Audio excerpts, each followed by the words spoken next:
Saya Rahma Putri, NRP 037. Di sini saya akan menjelaskan pengertian metode bisection. Pengertian metode bisection. Metode bisection merupakan metode mencari akar suatu fungsi dengan menetapkan batas interval di mana di dalam interval tersebut memuat nilai akar yang akan dicari. Nilai interval ini dibagi dua, kemudian diambil interval baru yang masih memuat nilai akar. Proses pembagian ini dilakukan terus-menerus sampai batas interval mendekati nilai akar. Sebagai contoh pada grafik berikut. Hal pertama yang dilakukan yaitu menentukan batas interval A dan B. Setelah itu, interval A dan B ini memiliki nilai Y, yaitu FA dan FB. Jika dilihat pada grafik, nilai FA bernilai negatif dan nilai FB bernilai positif. Setelah itu kita akan cek apakah pada interval tersebut memuat akar atau tidak, yaitu dengan cara FA dikali FB, apakah hasilnya kurang dari 0. Kalau iya, maka pada batas interval tersebut memuat akar. Karena FA ini bernilai negatif, maka hasilnya akan negatif. Yang dimana jika tadi pada persamaan tadi, jika FA dikali FB kurang dari 0 atau nilainya negatif, maka pada interval tersebut memuat akar. Setelah itu kita membagi batas interval menjadi dua sehingga muncul nilai tengah, yaitu nilai C yang didapat dari menambahkan dua batas interval tadi dan dibagi 2, sehingga nilai C sama dengan A plus B dibagi 2. Setelah mendapatkan nilai C tadi, kita akan cek apakah nilai FC ini lebih dari 0,9. Karena nilai FC ini tadi, jika dilihat dari grafik nilainya negatif, maka kita akan mutlakkan nilai FC ini sehingga nilainya akan selalu positif. Jika nilai FC ini lebih dari 0,9 atau 0,9 ini kita artikan mendekati akar, maka lanjut ke langkah selanjutnya. Kalau FC ini kurang dari 0,9, maka akar sama dengan C. Jika dilihat pada grafik ini, nilai FC lebih besar dari 0,9. Maka lanjut ke langkah selanjutnya. Langkah selanjutnya yaitu kita akan cek di mana batas interval mana yang masih memuat akar. Jika dilihat secara grafik, kita akan tahu batas interval mana yang masih memuat akar. Tapi karena kalau tidak, pemakai grafik kita tidak tahu akarnya ada di batas interval mana kan, sehingga kita membuat persamaan lagi, yaitu nilai FA dan FC kan tadi nilainya negatif. Kalau kita kalikan, hasilnya akan positif. Jadi kita mendapat persamaan yaitu FA dikali FC kurang dari 0. Kalau FA dikali FC ini kurang dari 0, maka B sama dengan C. Jika FA dikali FC lebih dari 0, maka A sama dengan C. Jika dilihat dari grafik ini, FA dikali FC akan bernilai positif. Yang dimana jika bernilai positif, maka titik A ini sama dengan titik C, dimana kita bisa mengganti titik C ini dengan titik A. Maksudnya di sini karena hasilnya tadi positif, berarti tidak ada akar pada interval tersebut, maka titik A ini kita hapus karena tidak ada akar pada interval tersebut. Jadi kita hapus titik A dan kita akan ganti titik C ini dengan titik A. Maka sehingga jika FA dikali FC lebih besar dari 0, maka A sama dengan C. Begitu. Jadi pada langkah ini interval yang ada akarnya yang masih memuat akar yaitu titik C dan titik B. Karena kita menggunakan persamaan tadi, kita mengubah titik C ini dengan titik A karena pada interval A dan C ini sudah tidak memuat akar, dan kita akan lanjut ke interval berikutnya yang dimana pada titik C dan B, dan titik C ini kita ganti dengan titik A seperti pada gambar berikut, yaitu tadi yang titik C berubah jadi titik A karena pada interval A dan C itu tadi tidak memuat akar kan, jadi kita ganti titik A ini dengan titik C, yang dimana pada grafik ini berarti pada interval A dan B ini masih memuat akar. Nah, sedangkan kalau dilihat dari grafik, interval ini masih belum mendekati dengan titik akarnya kan, jadi kita harus melakukan proses diulang terus sampai mendapatkan interval baru yang didapatkan dari proses sebelumnya, sampai keadaan di mana titik A dan titik B ini sangat dekat sekali dengan akar yang akan dicari. Perkenalkan, nama saya Asum Zakaria, NRP 051. Saya akan melanjutkan mengenai penjelasan metode bisection, terutama pada bagian flowchart, di mana bagian flowchart ini diperoleh dari penurunan rumus yang telah dijelaskan oleh teman saya Rahma sebelumnya. Oke, jadi untuk flowchart dari metode bisection sendiri itu sebagaimana diagram alir yang sudah saya gambarkan pada papan. Saya akan menjelaskan pada bagian awal terlebih dahulu, di mana program itu pasti diawali dengan start ya. Kemudian dari start itu kita menginputkan nilai fungsi x atau fx. Setelahnya kita mengecek apakah di antara batas A dan batas B itu terdapat akar atau tidak. Indikasinya, jika FA kali FB itu kurang dari 0, maka dapat kita ketahui pada titik tersebut terdapat akar. Akan tetapi, jika FA kali FB itu lebih besar dari 0, maka bisa kita ketahui di antara batas tersebut tidak terdapat akar. Sehingga langsung aja jika FA kali FB lebih dari 0, maka print tidak ada akar dan kemudian program itu akan berhenti. Selanjutnya, jika nilai FA kali FB itu kurang dari 0, maka kita mencari nilai C-nya. Nilai C itu terdapat di antara batas A dan B. Lebih tepatnya, itu nilai C berada pada tengah-tengahnya. Sehingga kita peroleh rumus dari titik C atau nilai C-nya itu sama dengan B plus A dibagi 2. Kenapa dibagi 2? Karena nilai C itu berada di antara A dan B. Kemudian selanjutnya kita masuk ke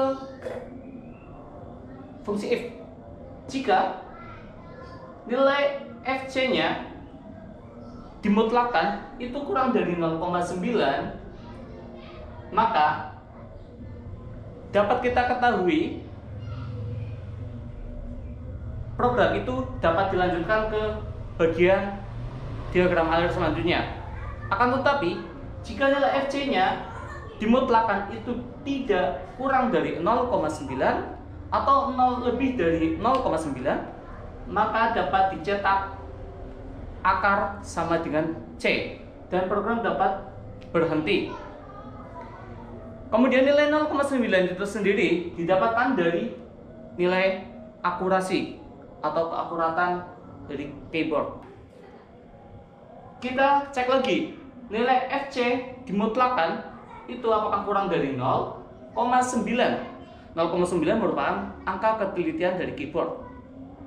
Jika ternyata nilai FC setelah dimutlakan itu lebih dari 0,9, maka dapat kita ketahui langsung nilai C itu sebagai akar dari fungsi fx. Atau jika nilai fc-nya ternyata kurang dari 0,9, maka kita cek lagi atau masuk ke diagram analisis selanjutnya. Jika nilai FA kali FC kurang dari 0, itu nilai B-nya akan sama dengan C. Akan tetapi jika nilai FA kali FC itu lebih besar dari 0, maka dapat kita ketahui nilai A sama dengan C. Kenapa bisa seperti ini? Karena pada bagian sebelumnya kita tahu sendiri, nilai bisection itu dengan menggeser batas A atau batas B menuju titik C, sehingga mendekati 0. Kemudian selanjutnya kita cari nilai C-nya lagi, sebagaimana rumus sebelumnya, di mana C sama dengan B plus A dibagi 2. Dan masuk ke fungsi pemilihan lagi atau if, jika nilai FC-nya dimutlakan itu ternyata lebih besar dari 0,9, maka langsung kita ketahui nilai akarnya akan sama dengan C, atau akar berada pada titik C. Akan tetapi jika ternyata nilai FC setelah dimutlakan itu kurang dari 0,9, maka kita cari lagi sebagaimana yang saya jelaskan pada bagian sebelumnya. Akan masuk ke bagian ini dan terus sesuai iterasi yang ditentukan. Saya Rizanta Ilham dengan NRP 033 izin menjelaskan metode bisection dalam penerapan program di software CodeBlock. Hal yang dituliskan pertama yaitu float fs float x. Ini adalah deklarasi fungsi fs yang mengambil parameter float x dan mengembalikan nilai float. Selanjutnya menulis library stdio.h dan mat.h. Library ini mendeklarasikan dua file header yang diperlukan untuk fungsi input atau output dan fungsi matematika. Lalu menuliskan main. Ini adalah fungsi utama dari program. Setelah itu mendeklarasikan variabel bertipe float, yaitu dengan perintah float A, B, dan C. Lalu menuliskan integer I sama dengan 1. Ini adalah perintah mendeklarasikan variabel integer I dan menginisialisasi dengan nilai 1. Lalu meminta pengguna memasukkan nilai A dan B menggunakan scanf seperti biasa. Setelah perintah printf dimasukkan, lalu mengetikkan program if fsa dikali fsb lebih besar dari 0. Perintah ini memeriksa apakah hasil perkalian dari fsa dan fsb kurang dari 0. Jika benar, berarti fungsi fs memiliki akar di antara A dan B. Jika kondisi pada perintah sebelumnya benar, maka program akan masuk ke dalam blok if. Variabel C dihitung sebagai titik tengah antara A dan B. Kemudian program mencetak header tabel untuk metode bisection. Selanjutnya mengetikkan printf untuk memasukkan tabel ke dalam program bisection agar hasil akar tadi bisa masuk ke dalam tabel. Garis di sini disesuaikan untuk ukuran agar pas nantinya saat hasil akar keluar membentuk tabel yang diinginkan.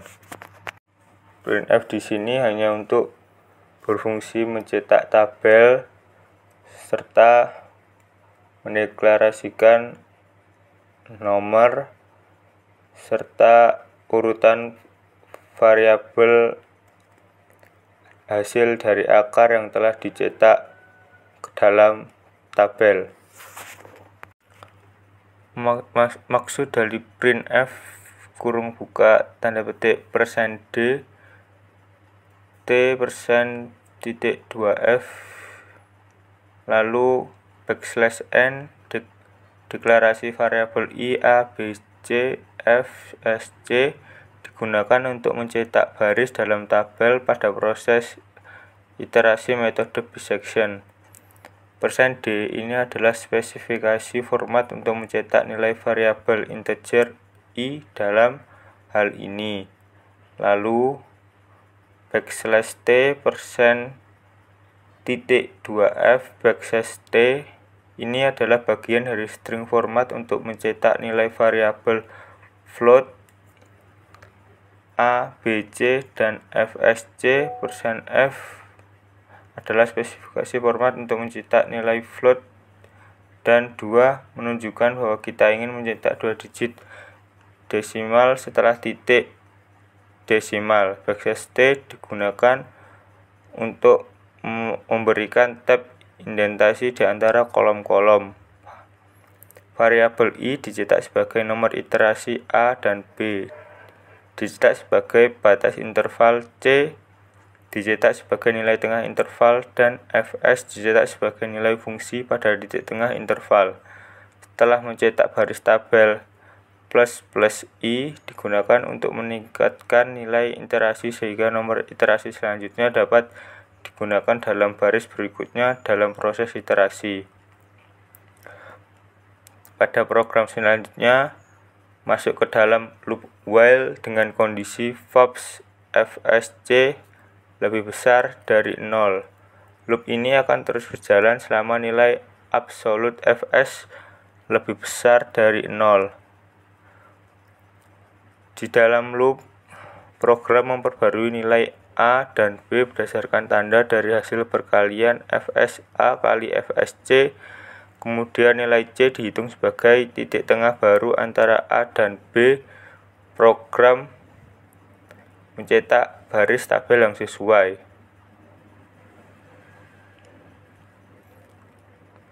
Lalu program akan mencetak seperti sebelum pada perintah sebelumnya, yaitu %d \t%.2f \t.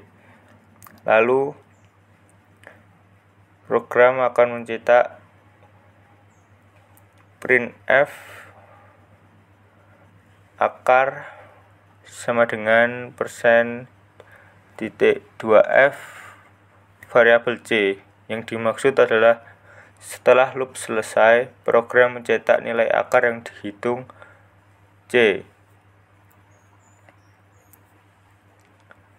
Jika untuk perintah else di sini yang dimaksud adalah jika pada kondisi sebelumnya tidak memenuhi syarat atau salah, maka program mencetak tidak ada akar, yaitu pada bagian rumus looping. Setelah itu, program float fs float x ini adalah implementasi dari fungsi fs yang dideklarasikan sebelumnya. Fungsi ini menghitung nilai fungsi matematika x kali x min 5 kali x kurang 6 dan mengembalikan hasilnya.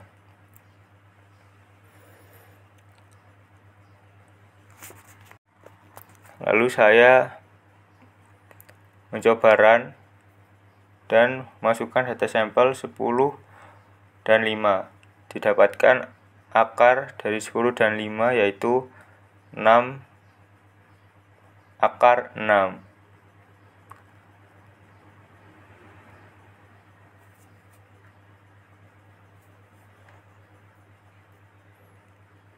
Program ini mengimplementasikan metode bisection untuk mencari akar dari fungsi kuadratik yang didefinisikan sebagai fungsi fs.